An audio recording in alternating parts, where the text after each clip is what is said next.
Welcome to Unmuted Podcast, your midlife roundtable, where we have honest conversations, real stories, and expert insights on the wild, wonderful ride of midlife. We're here to break the silence and remind you you're never alone. And welcome back to Unmuted, the midlife roundtable, where we talk about all the things you were taught you were supposed to whisper about. We're not doing that anymore. And here we are today with so many fun, amazing conversations that we can have. And we have two special guests that we need to introduce today. The first one being our new co-host, Kara. Welcome so much to Kara.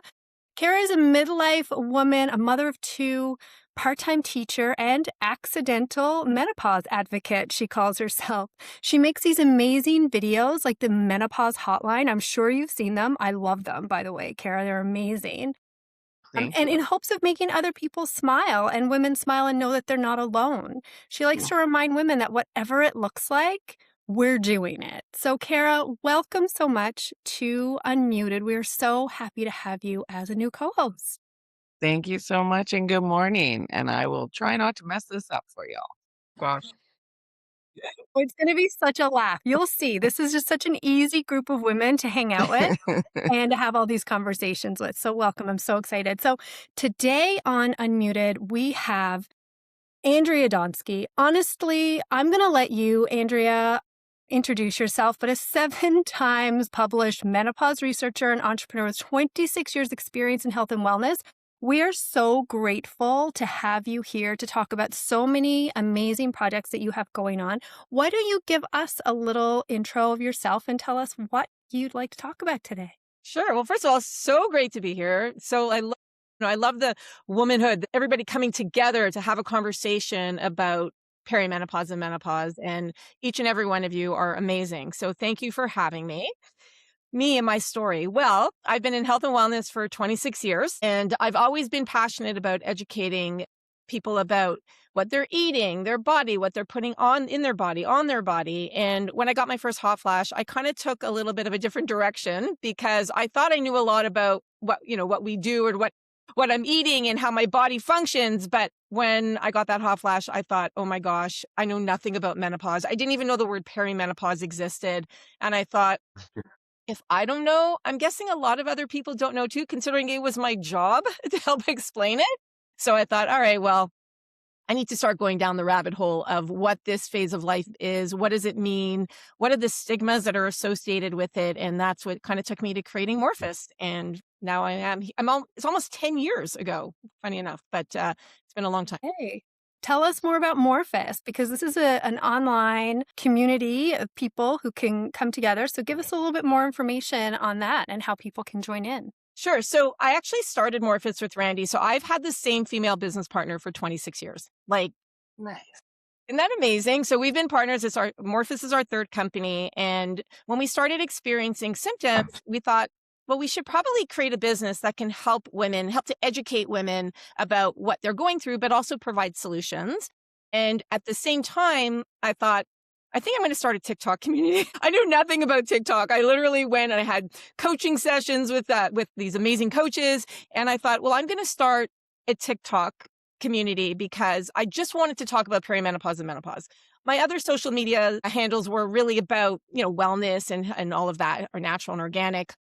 And I thought I'm going to just focus on perimenopause and menopause on TikTok. And it took off. It's incredible. I always say I have like the most incredible community of women there who want to understand what it's like to be in this phase of life, to learn about it. But also, I like Kara, like you, I bring in a little bit of humor. I always laugh. I'm like, I have no shame. I make myself like with my hot flashes, and I kind of do what I kind of tried to make myself relatable, because at the end of the day, I am went through exactly what the women in our community are going through. And my whole thing was, I want to educate them so they can understand how to take control of their health and symptoms and feel better, because we could thrive in this phase of life. But unfortunately, nowadays, which is great, when I was going through it, we didn't really hear a lot about it. People weren't talking about it as much. My doctor never brought it up to me. My mom didn't really talk to me about it. I never learned about it in school, right? So I kind of had to learn it all myself, which is why I bring that to our community so that they don't have to go through what I went through. And that's why we launched Morphist. so many women saying the same thing, I had to go through it alone. I had to go down the rabbit hole. I had to. And it is really interesting that that wasn't very long ago. We're talking 5, 10 years ago that Right. all of these women had to do this all on their own. And the conversations are just blowing up around this midlife, stage. Some people would call it crisis. I call it a hilarious time of life sometimes when like you just don't know what's going on and you're having these conversations. Now all of a sudden there's like 20 women in a room who maybe you didn't know a minute ago, and you start talking about a hot flash and everybody's like, I know, girl, like holy cow. And just the bonding that can happen if one person just opens their mouth and says something. Yeah.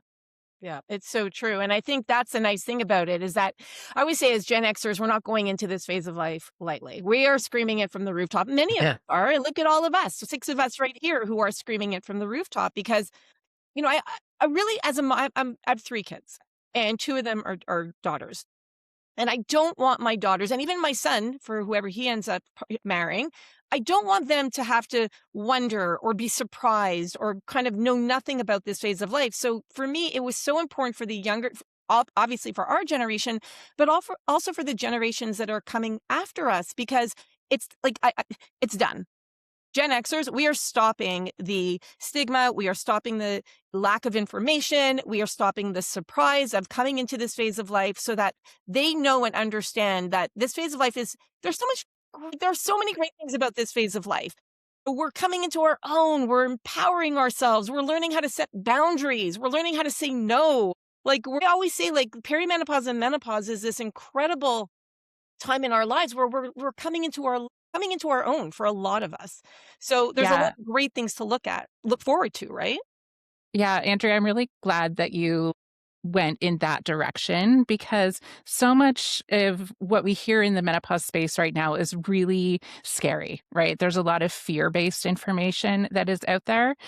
And none of us want to dismiss the challenges that come with this time. It is a challenging time, but it's also so important to acknowledge that it also is this really incredible time where we get to claim our narrative in ways that maybe we never have before. Where before we were always living up to somebody else's expectation, and now it's our time to say, oh no, listen, I'm going to write my own story now. Yeah, I Yeah. totally And not agree. only for us in the moment, but now we get to teach, like you were just saying, Andrea, like I've got a daughter as well, and her friends are around. They're young, they're 16-ish. So like they're really just kind of coming up into it. And my oldest is 21 and he's got these girls hanging around, like they're girl group friends and all of this stuff. And we're having these conversations and I'm listening to the girls talk about, I don't know, just general thing, dating and school and teachers and, anything at all.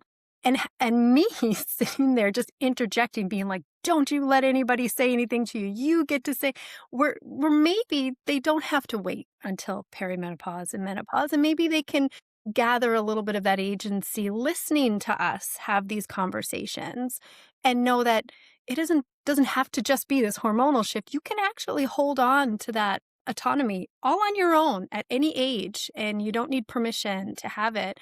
Having this generation of people that have children around them or young adults around them to Yeah. share with them. You're right that you don't have to wait. We get to Exactly stand what up I'm and be teaching really, my really loud girls about it. too. But My girls what? too. I have 2 girls too, and same thing, they're 18, 16, and it's like I'm giving them my advice that I'm giving myself now to them now at their age. I think we're gonna see a different generation of girls growing up who had us as mothers. 100%.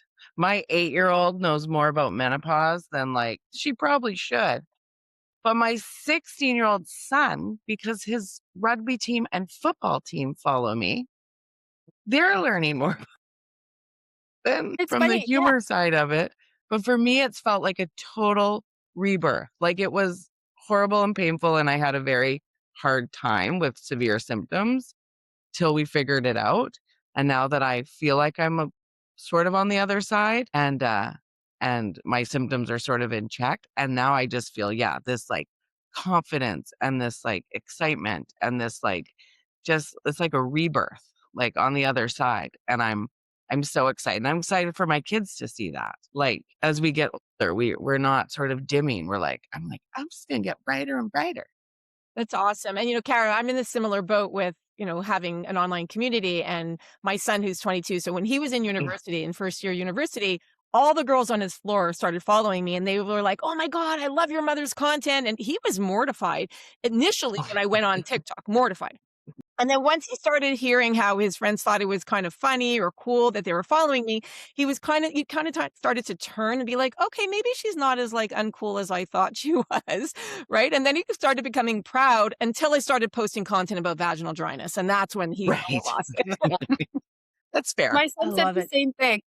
Well, my son is 21 and I've been doing this work for 10 years. So he was, a young boy when I started doing it. And, everybody knows that if you come into mom's office, you may or may not see something like the big vagina and vulvas everywhere. And you might see these things if you come into my office. So if you don't want to see it, then don't come in. But yeah, as he grew up, it was the kind of the same thing. He was like, ew, that's so weird. And then it was kind of cool. And now it's like, like I said, those girls are coming over being like, is your mom home? Can we talk to her? And he's like, for God's sake. Yeah. Isn't that I just want to share something. I think it's really important. We talk about, especially me, because I'm the oldest on here, is that we've struggled, right? The Gen X have struggled through menopause. And I think the struggle is because menopause was ignored, right? It was ignored for so long. That's why we struggled. So for those generations coming up, the struggle will not be there. Yes, they're going to have some, but not to the degree that we have gone through it, right? And I think the education and what the health community and everybody is doing to advocate for HRT, all these different things to really help women so that we don't go through what we've gone through, right? It's really important because I think it's something we don't want to talk about, and that is sex. We don't want to talk about libido. We don't want to talk about these things because it's so uncomfortable.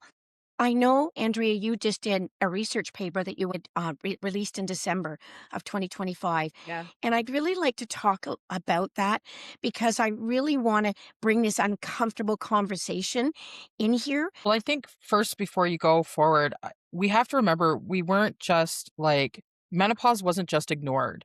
Menopause, we were actually scared out of it, right? The WHI scared women, scared practitioners. And then when we were scared of our own hormones, well, then menopause became 10 times, 100 times more scary, right? So not only were we suffering that a whole generation of women were suffering in silence, a whole generation of women did it scared, right? So we have to remember that piece too. And even now that we are having more conversations about HRT and the safety of HRT and all of that, we still have not overcome a lot of that fear. And that's a lot of things. That's a big part of what I still see quite a bit in conversations that I have with women. I just did a podcast on this yesterday, but also like when I do like coaching and workshops, this is still like a very big thing that's at the forefront. So it's not just like menopause was just ignored, it was also feared as well. Yeah. Going to roll into our sex life as well. So, Andrea, why don't you let us know about this paper? We're really excited to talk about that. Yeah, so I teamed up with Dr. James Simon. He's a medical doctor, and he was actually the past president of the Menopause Society in the US. And he co-authored the paper with me, as did Marcella Hill from Wake Her Up. And what we found is that 90% of women see a decrease in libido or have no libido as we go into this phase of life, and 66% of women have a harder time reaching orgasm.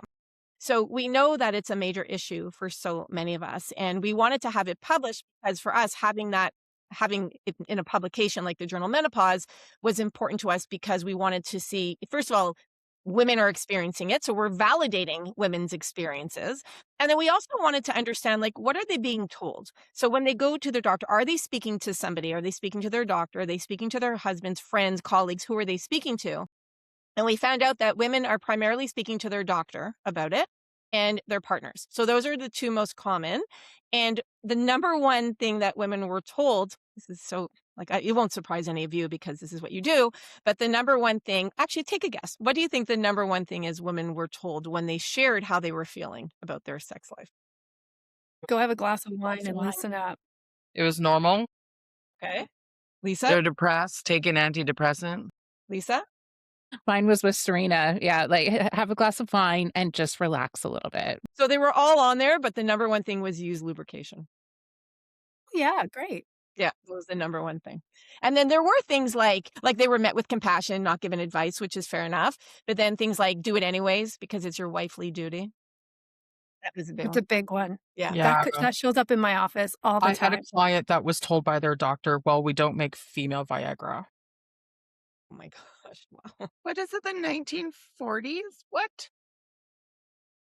Yeah, pretty crazy. Anyways, but it's, it was definitely eye-opening. It was very interesting to hear, but I think you're right. I'll throw this back to you, I guess, Serena. Do you think it's a generational thing that we don't speak like baby boomers didn't, Gen Xers didn't? Like, do you think it's because of who we were raised by? Like, talk a little bit about that. I find that fascinating. It's it is and it isn't. I think it's a little bit of that and a little bit of what Amanda said, because prior to, the 80s and, the 90s when we got scared out of this, like, oh my God, HRT is going to cause cancer and everybody needs to stay off of it. Maybe we weren't having those massive conversations about it, no, but there was more female community.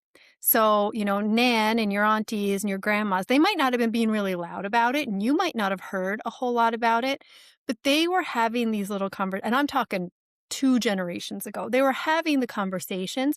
We didn't have the information that we have now, of course not. We didn't have the medical, Yeah. side of it that we have now, of course not.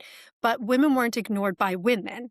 They were just, we weren't really even talking about being ignored by the medical community. We were just kind of, we need community because we know everybody's going to go through this. And everyone just sort of meandered through the best that they could, right?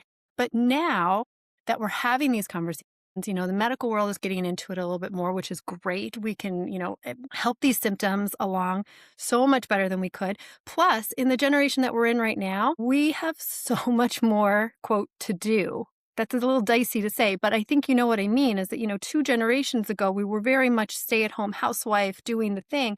But now we have these women who are managing careers in their 50s and young families because people are having babies a lot, later in life, and managing their own expectations of themselves and managing their relationships. So it's just compounded in the generations that have come after that, is just my opinion on that. In my office, what I see a lot are older, I say older than me, in their 60s, 65, saying, you know, is it physical? Is it responsive desire? We work through a whole bunch of stuff when it comes to that word libido because it is very much environmental, but they want to have sex. They're like, I really want it. Like, the kids are out of the house and I've retired and I've got this thing and I've got this joy for life and part of me, but now my body's not working. What the heck? So then we've got to have those conversations and bring in the doctors and bring in, the menopause specialists. I knew a little bit about low libido, um, but not when I was in it. Sort of like after the fact, I kind of went, okay, that's why. Like there's nothing wrong between me and my husband. Like there's nothing, and that's a huge piece how it impacts your relationship, and not knowing why. Like, oh my God, why do I never feel like it? And that went on for like quite some time. And then also the other piece that I was like, why is no one talking about? Like, well, for me, how painful, Yeah. like Vaginal how dryness. painful it can be. And I was like, and then when you find out your, I don't know, vaginal walls Part like of that, tissue Kara, and paper, I've just got to maybe it makes sense. say, we were told from girl, I mean, ladies, you probably heard this too. How many of us were told that painful sex was normal from elementary school? Going through the Right. sex ed, you might bleed when you first do it. It might hurt when you first do it. These are things that are put in the back of our head subconsciously through our whole lives. And we put up with pain and we put up with these uncomfortable situations because we were told they should be normal. And if we had any sort of voice about that, or if we wanted to talk about that, then we were high maintenance. There was something wrong with us. We were expecting the world. And I think that's ridiculous as well. So now we brought that, right? We brought that narrative into our menopause, and women are coming and saying, it is really painful, but I just pushed through. And I go, well, if you push through, then you're going to have this negative feedback. Of course, you don't want to do something that hurts you. And onto your stats, Andrea, just for a second, I wrote it down when you said it because I thought it was amazing that you came up with 66% of women report having decreased orgasms Can we just add to that there's only 66% of women in general that report having regular orgasms in their peak years? Now add 66% decline on top of that. And don't come to me and ask me why women, quote, don't want to have sex. Women want sex. We just don't want crappy sex, you know? Exactly. Right, exactly. So, what's interesting to Kara's point is we have another published research on, it's called the men's perspective of menopause. So that was also published in December 2025. And the number one thing, so we wanted to ask men, what have they noticed, like the biggest change in their wife? And the number one thing was change in sex drive from the men's perspective. So we thought that was super interesting, kind of when you correlate it with our libido survey. So everything kind of ties in together. But to what you were saying, Kara, right? It's like the men, our partners are noticing it. And that is is that the most important thing for them? That's kind of what came out right in the survey. So to me, it's all fascinating. I was gonna say, like, told my husband, it's like a razor blade for me. And then he was like, oh my God. So, he was kind of like realized instead of just saying, oh, it hurts, it's like a razor blade. And then he was like, oh shit. And Deborah, that's why what you do is so important. And that's why we did what we did, right? I mean, because the lubricants out there, when we created Pleasure Pods, which was 5 years ago when we started this, it was like they don't help the vaginal walls in any regards because our walls are so different and nothing has been created that way. And so that's why we created Pleasure Pods to be able to help women that are going through that type of thing. And it's not just women in perimenopause or menopause, it's also women that are postpartum, right? They need something that's all natural that's going to help nourish and hydrate. But I want to come back to, we talked about back in the day. I was born in 62 and my mother didn't talk to me about sex. And her mother didn't talk to her about sex. And the only thing that was looked at when it came to sex and intercourse and that was to have a baby. Okay. That was pretty well what sex was about. And it was about satisfying the men, not the women, right? I think what I've learned and listened to through the years that I've been more involved with sexual wellness and so forth is that, and just for myself, I didn't have an orgasm until I was 53 years old. Wow. So, and because if you played with yourself, you were dirty. So I didn't know my body. I didn't know I had a clitoris that could do what a clitoris could do. And to discover all those things in the later years, I'm just grateful to see, not that I agree with it 100%, is porn has really helped a lot of people discover their bodies. There's a lot of porn that I don't agree with, okay? But there is Cynthia Gallup, what her porn site is, because it's Make very love, not porn. Thank you very much. Yeah, And it's Cindy. really great because it really shows, that you can have sensual and not be to the degree that some of the porn is out there in the industry. I just think for women to discover their own bodies, and I can just tell you for myself, and I want to share this because I don't want people to be ashamed and afraid to share this, is having your clitoris just played with. You can have the best orgasms ever. You don't have to have anybody inserting their penis or anything inside of your vagina to have a phenomenal orgasm, right? I say to people all the time, Deb, I go, you know what? There's like a really large part of our population that only have clit to clit play and only have that and don't have any sort of insertion that's necessary with their bodies. And they statistically are having more orgasms than the heterosexual women out there. So, your clitoris is your main sex organ. And it's really important that we know those body parts. And, that's part of why we talk about what we talk about and do. One of the things I was thinking about, Kara, when you were talking about pain, and Deb, and talking about the shame that we've held in our bodies for all this time, is not only the physical pain, but emotional pain that we hold about sex and sexuality.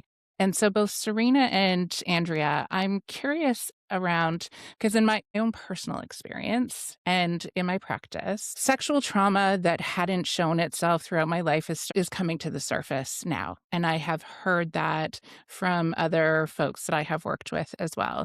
And so I'm wondering if that shows in the research. And Serena, you have a greater volume of practice. So I'm wondering where that's landing, where women are starting to remember, recognize the sexual trauma that's happened to them in the past and how that's playing out for them in their world now. Yeah, so it is coming up. And the idea is what I'm noticing is, and I made a note about this a little bit earlier with the sex drive thing. When our hormones are dropping a little bit, we always talk about how our estrogen is dropping. That's our give a hoot hormone, right? It gives us, it puts that veil over our eyes of a lot of things. And when that drops, it's also bringing back the veil on all of the things that might have happened to us, all of the things that we may or may not have said yes or no to appropriately, all of the moments that we felt like we had to do something out of duty or, because of fear. First of all, there's a lot of space that things happen, just a physical fear. I'm going to let this happen so that something worse doesn't happen to me. Those kind of things. So we're having these conversations with women about what it feels like now for all of this to be bubbling up to the surface. And then as well, having this huge conversation about, oh, well, you should be touching your body. But then also you need to be going to your medical practitioners. And then also, you know, everything is coming up at once. And I think that's where things feel a little overwhelming. Talk about the overwhelm of menopause in general and perimenopause in general, and then add that in. So, there's not one fix to something like that bubbling up in our bodies. And it really does take having a conversation with some sort of professional that you trust to have, a plan on how you want that to exist, right? Do we want to go into it with your therapist? Do you want to come to your sex coach and learn how to appropriately touch your body? Do we want to do some breath work? Do we want to we always talk about this, it's almost like this esoteric idea of getting into our spirituality and releasing shame and releasing all this stuff. But that it originates in the body. We can't bypass your physical body when it comes to even talking about the shame that lands in our bodies. So we have to be able to physically be aware of what's going on, as well as psychologically working through a whole bunch of different, it's something that is coming up for a lot of women. It isn't a one thing fixes everything, but to just know and for you to share that it's coming up with you. And I saw Deb's hand go up when that happened as well. And, I've had these narratives in my head a lot. One of the reasons why my sex drive, I don't want to say my sex drive, it's such a large conversation, but one of the reasons why I pulled back from having sex purposefully was that I was having it for those reasons. I was having it out of duty. I was doing it because I thought I had to. I was, and it was great and it was fine, but there were days that I just didn't want to. And guess what? I just started going, I don't want to. Poo-poo, go on. I don't want to. But that's not looked at as a good woman, right? A good woman puts that aside and does everything for everybody else. So we're not doing that anymore. So if we want to have those conversations, we need to start bringing them up and sharing. We don't have to share our deepest, darkest secrets, but just letting other women know that if you feel it, at least 1, 2, how many of us are here? 6 of us, so at least 50% of us were full well yes, I feel the exact same way, right? Andrea, do you have any thoughts on that? Yeah, well, we didn't look at it in the research. We didn't look at trauma in the research. However, my mother is a trauma specialist, and she's been one for over 35 years. And so when I was writing my book, her and I, we talked a lot. We actually had a whole section on trauma in the book, and we ended up removing it. And because that's it's a much bigger conversation for me. And so my mom talks a lot about, and her and I have had so many conversations about this, is that as we go into perimenopause and menopause, and like Serena was saying, that Pollyanna filter goes away. It disappears, Mhm. right? So a lot of us are much more vulnerable. A lot of us are much more exposed, and things start resurfacing. Many of us have children who are leaving the house, or many of us we're just recalibrating. We're going through different things, and a lot of things start to come up. So absolutely, speaking to someone who can help you, speaking to a trauma specialist, speaking to someone who, like yourself, Serena, who is an expert at, a sexual health expert, and helping people to reclaim their sexuality. All of that is important, because going through it alone, I think the biggest takeaway is you don't have to go through it alone. Yeah. There are people that can help you. There are experts out there that can help you, or speak to a friend, speak to somebody who maybe you can just confide in, because when we go through it alone, and this is from personal experience, you really feel isolated. And I remember for so many years, and I was very hard on myself. I'm very vulnerable about this, and honest, because as someone who was an expert in health and wellness for so many years. And at this point, it's 17 years before I got my first hot flash. When it happened to me, I kind of felt like I was a failure. I was like, wait, did I really know what I was doing? And even if I Mm. would ask other people, other women, they'd be like, I don't know what you're talking about, Andrea. So I felt very isolated, very alone, and I blamed myself. And I think that's what I want to avoid for other women is I don't want you to blame yourself. You are not alone. There are thousands and thousands and thousands of us that are feeling the same way. Please find somebody who understands you. If you're asking people and they're like, I don't know what you're talking about, go seek professional help. Go seek or speak to someone who does understand you. And nowadays, like I said, this was, many years ago. It's probably 11 years ago when I asked around. Women weren't talking about it the way we do now, even on social media. And this is something like social media has its pros and cons. But one of the pros I find for now this next generation, or even for our generation, is that your algorithm, based on your age, is going to show you things that maybe you would have never been shown before. So it's helpful. So maybe you can find somebody who is understanding or talking about what you're going through, right? So I just want you all to know, and I'm sure you talk about this all the time, is you're not alone. You can find help, and just don't feel like you're the only one, because you're not. If you don't want to, you don't have to.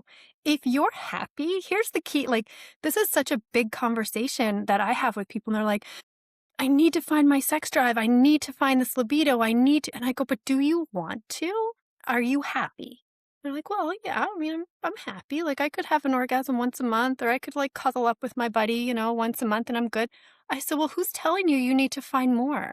Mm. Why do you feel like you need to put that stress on top of you when there's so much more stress that's going on?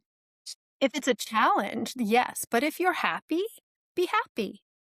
I think you guys make some really valid points, and I'm really glad we're sharing this. And, I'll come back to our last episode that we had with Brooke Gordon, who is a breast cancer survivor. As maybe not a lot of you know, but when women go through that, the libido and all that is pretty well gone. And what their trauma's gone through down there is even worse. And she talked about how she just gets together with her partner, and sometimes with clothes on, sometimes without clothes on, and they just cuddle. And they just lay in bed together and they cuddle and they touch skin, or they touch and just hold each other. And she says it's the most caring thing and most loving thing. And she goes, I can't believe how much love it brings to our relationship.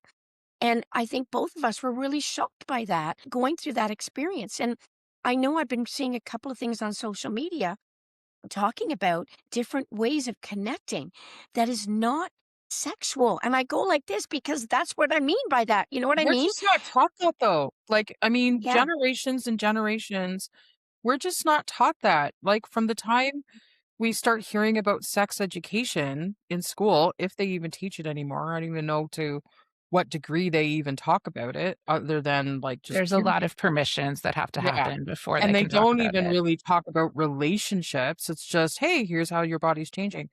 But like, they don't talk about like connection. There's no conversations about connection. We still live in this patriarchal society that, women have their duty to, be sexual with their husbands on how many occasions a month or whatever. And like, there's no conversations that happen about what about just the connection piece and being together, and why does it have to be intercourse? And like, those are the fundamental pieces that are missing, in my opinion, Yeah. in all Taking the the intercourse, conversations. taking that insertion out of the equation is paramount for people who Yeah. are going through aging and sex. And we do a lot of that in the office is redefine, because the people who are going through this obviously generationally are at a certain point and they were taught exactly what, like Deb says, like what sex was supposed to be. And that's on both sides of this coin, right? Both sides of the partnership.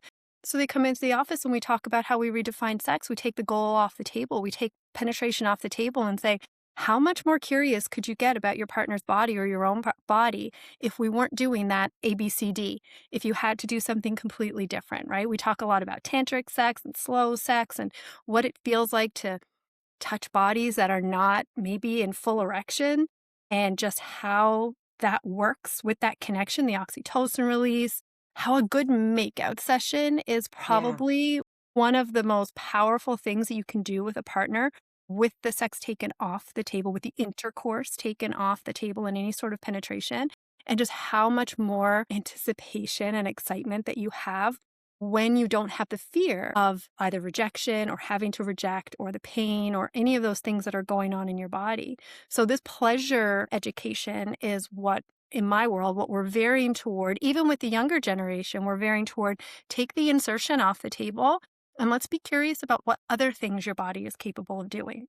So I'm going to get really vulnerable here. I have been struggling in this department for months, just with low libido, not feeling good in my body, like all the things. It's been very sporadic when I'm intimate with my husband, and the emotional piece of that has been actually very distressing for me. We're newlyweds. We've been married almost 5 years. It's a second marriage for the two of us. We really do connect in other ways, but like that piece for us is very important to the two of us. And just trying to work around that has been a little challenging. He's great. He's been understanding for the most part. But for me, emotionally, it's been really hard.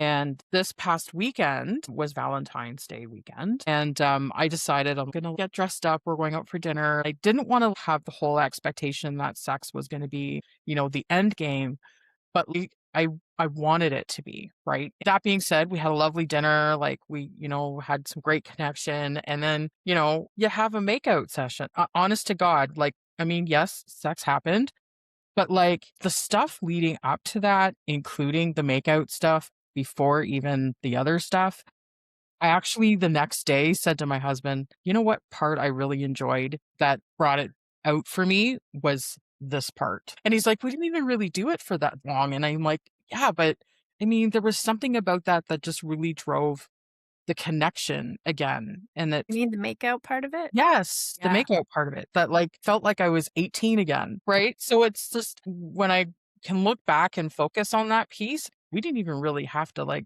go any further than that. Like that was great. And actually, it opened up a conversation between my husband and I about maybe doing a little bit more of that in the future instead of focusing on the end game. Yeah. And Andrea, that might be something that, it might be coming up in your books, might be coming up in your research, but something that maybe we want to tell women and men about is what that anticipation does to your body, right? I mean, like we're medicalizing and we have to, right? We have to use the medical world for our symptoms and for all of those things.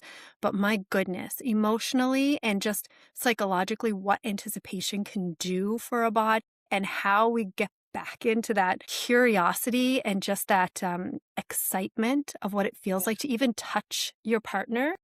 It's huge. Yeah, no, I absolutely agree. And because we're such emotional beings for women, so it makes so much sense what you're saying, Amanda. Like, first of all, it sparks memories of, like you were saying, I felt like a teenager again. I felt like I was young again. And then, or like in younger days when you kind of got excited by all of that, right? And that tends to, the longer you're married, or maybe not even the longer you're married, like you're saying, second marriage, things can change. So going back to that, what made us feel, made us fall in love, made us, those feelings of like, oh my God, that connection, all of that is so important. So I love that you're saying that. And sometimes I forget. Like truthfully, you're talking about being vulnerable. Sometimes I forget, with my husband. So like, thank It's you. like, oh, I forgot you kissed like that. Like, Exactly. you're a good kisser. When we first started, that's all we did, right? And now it's like it's so different, right? Kids and like all everything that's going on. So that's, thank you for being vulnerable because it's so true and reminding us. Yeah, there's nothing better than that moment of, I mean, everybody takes this differently when I say this, so forgive me. But if you, like as a woman, and you have a partner, and let's say your partner is, it doesn't matter actually who your partner is, but that moment that you are begging for them to touch you more, that moment where you are pushing yourself and grinding against their thigh or like pulling them deep into you and you just want to kiss deeper. And it's like, that's the point we want, right? Like that tells me as your sex coach that A, you have a boner because we get boners too, for the record. B, the anticipation has been built. The emotional connection and safety is there because you're asking for it rather than it just happening to you. And that might take a little bit longer. And it might be a conversation you have with your partner where, maybe on Monday we make out and maybe on Wednesday we make out again. And then maybe we don't actually have intercourse for 2 weeks, but we've had, quote, sex a couple of different times if we redefine what sex means in midlife. Not just in midlife, we're working with younger generations on this too, but foreplay being everything that happens after your erotic connection ends until it begins again. So that means the dishes and the kids and the day-to-day logistics and everything that you have to work on. And then sex being any moment that you've been erotically connected. Did you make out in the kitchen for 5 minutes? You had sex today. Did you do a little hand play? You had sex today. Did you do something else? Then you had sex today. So it's, you get to actually redefine what that looks like, and it gives you a positive reinforcement to do it more because you have less stress and less fear about what that's going to feel like for your body. I have a confession too, if I can. So my husband and I, we went through a major dry spell because my libido, he's on some medication that made his libido. So then we were kind of both, but we knew that we had to kind of connect. We both wanted to. So we went away for a couple of days, and thanks to the pleasure pods, we did use them, and we came back, and it was so funny that a couple of days later was Valentine's Day, and I was out running errands, and it was like 6 p.m. on February 14th. And I went into a lingerie store that I had not been in forever. And I bought 3 outfits. Yeah, you did. Yay. And Yeah, then you did. That's so cool. and then I came back, and my husband made a beautiful dinner. But then I was feeling really gassy. So I laid out. So I laid out all 3 outfits onto the bed, and I said, here they are. Not tonight, but one night.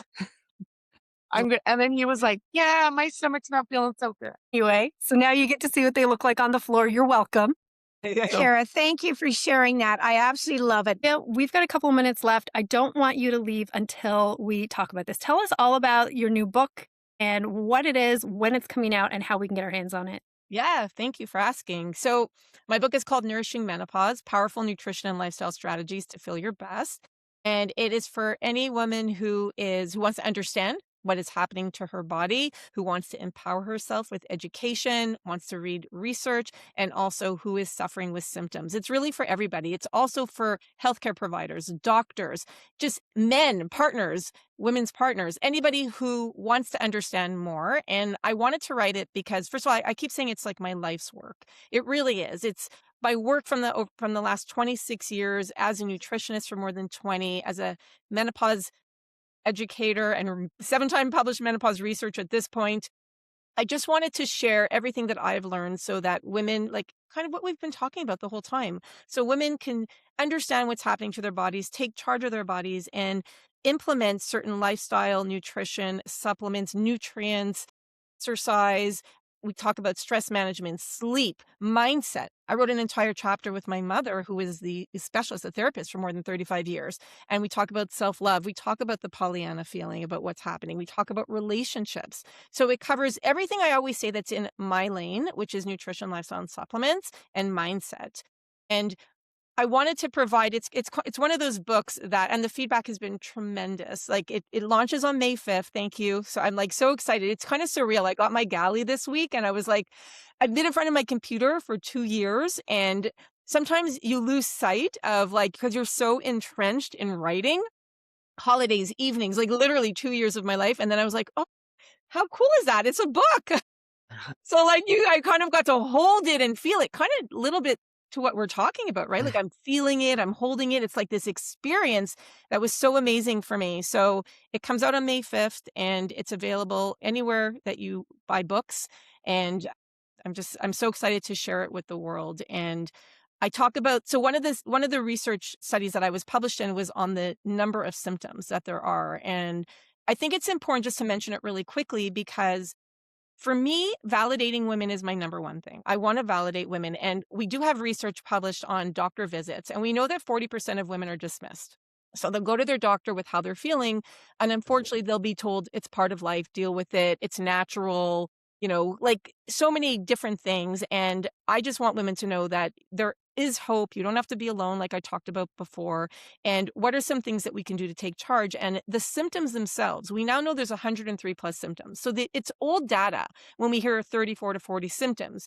And the reason why I wanted to quantify it, we're actually the only other research study that's been published on the quantifiable number of symptoms since the 70s, if you can believe it or not. Right. Wow. So when women are going to their doctors and are saying, I have itchy ears, and they're being told, well, it's Yeah. not a perimenopause or menopause symptom. Now we know that it absolutely is. We've got the list of the 103 symptoms, and I go into the symptoms in the book because I want women to understand that if they're experiencing body odor in one or both armpits, primarily in the left armpit, a lot of women are like, it's in my left, or you're having phantom smells. You're smelling things that other people don't.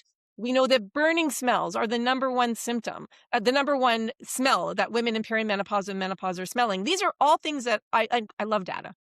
The more data, the better. So these are all surveys that I have on. I'm like, we can help you. So that's why, to me, it's important that they understand what the symptoms are. And then we have 3 chapters on nutrition. How are we eating? What do we like?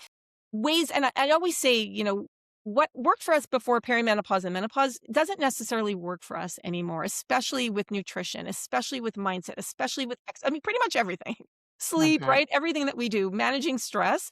So how do we help ourselves? And the starting place for me as a nutritionist for more than 20 years is nutrition, because we can't out supplement poor nutrition, right? So understanding the basics, how to eat, how to help ourselves eat in a way that we know that will benefit us and help us to thrive in this phase of life.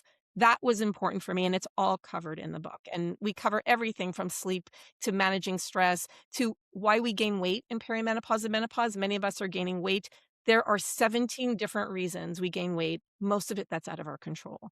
So just explaining to women what is happening for me was really important. And I can see why it's 400 pages. It's literally 400 pages. It's so long, I know, but and I wrote it with Lisa Tsakos, who's been a nutritionist for more than 20 years, who's brilliant. She's incredible. The two of us, both nutritionists, it was very important for us that we provided information that we've learned for so many years. And now it's in one place that you can go and you can, absorb, read it as, a little bit at a time. You can read it all at once, like whatever you want. It's kind of there for you as a resource. I think it's something that's going to be pretty darn awesome. And I am really proud of you, Andrea, because number one, I know the work that you have done since I've known you, and it's just been outstanding. And I really want you to be recognized for this book because it just recognizes you for everything that you have done in this menopause world, supplements, things like that, nutrition has been outstanding. And I just want everybody on here and all of our listeners to spread the word. And I want everyone to get out there and get this book. And you know what? You know how we talk about supporting women? This is the Yeah. way you can support a woman.